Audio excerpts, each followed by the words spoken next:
Assalomu alaykum azizlar. Bugun juda qiziq mavzu haqida gapirmoqchiman. Agar sizning hayotingizda kimdir siz bilan urushayotgan bo'lsa, qandaydir masalada sizning holi joningizga qo'ymayotgan bo'lsa, tinmasdan sizni yerga urib, sizning u bilan urushishga yoki talashishga majbur qilayotgan bo'lsa, bu voqealardan tinch bo'lgan paytingizdan keyin o'zingizga savol bering. Qalbingizga yuzlaning. Uning qalbiga yuzlaning. Mendan nima xohlaysan? Maqsading nima? deb. Barcha hayotiy, ijtimoiy qonun-qoidalar, ota-onangizdan o'tgan urf-odatlardan o'zingizni chiqaring-da, javobni qalban eshitishga harakat qiling. Birinchi kelgan javob eng to'g'ri va u intuitsiyadan kelayotgan bo'ladi. Ba'zilar bunday insonlarni parazit yoki manipulyator deyishadi. Lekin men bu turdagi insonlarni hayotiy insonlar derdim. Nima uchunligini hozir men sizlarga to'liq tushuntirishga harakat qilaman. Buning hammasining tag ma'nosiga qarasangiz, ular bizning o'sishimizni xohlaydilar. Biz erishmagan narsaga sizlar erishinglar deydilar.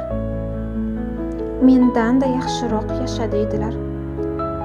Ular siz bilan urushayotgan payti butun diqqatlari sizda bo'ladi va bu narsa sizga yuqoriga chiqishingiz uchun zina bo'ladi.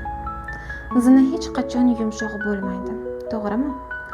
Agar yumshoq bo'lsa, bizning oyoqlarimiz botib, biz boradigan manzilimizga bora olmasdik. Qarang, siz bilan urushishga o'z vaqtlarini sarflayaptilarmi? Demak, sizga hayotiy energiyalarni tekinga taklif qilyaptilar. Diqqat, e'tibor, bu energiya. Agar siz minnatdorchilik ila qabul qilaman va bu energiyani o'zimning proyektlarimning amalga oshishiga sarflayman desangiz, har qanday holatda ham siz yutasiz. Agar buning aksini qilsangizchi, qasos olishga harakat qilsangizchi, bu yerda o'sha inson sizga bergan energiyasini o'zingiznikiga qo'shib 2 baravar qilib u insonga qaytarasiz. Agar u inson sevgi ila qabul qilsa, ishlar zo'r bo'lib ketadi. Agar buning aksi bo'lsa-chi? Buning aksi bo'lsa, uning ishlari chappasiga ketib, sog'lig'i yomonlashib qoladi. Men sizlarga yetkazmoqchi bo'lgan narsa oddiy va oson. Xuddi shunday vaziyat hayotingizda bo'layotgan bo'lsa, o'sha insonni zina deb tasavvur qiling-da. Va zina hech qachon yumshoq bo'lmasligini anglang. Zina nima uchun xizmat qiladi? Sizning yuqoriga chiqishingiz uchun. Shuning uchun tashqaridan u inson bilan urushayotgan bo'lsangiz ham, ichkaridan minnatdorman deb turing. Berayotgan energiyangiz uchun rahmat deb turing. Va bu energiyani insoniyat uchun foydali nimadir yaratishga yo'naltiraman deb niyat qiling.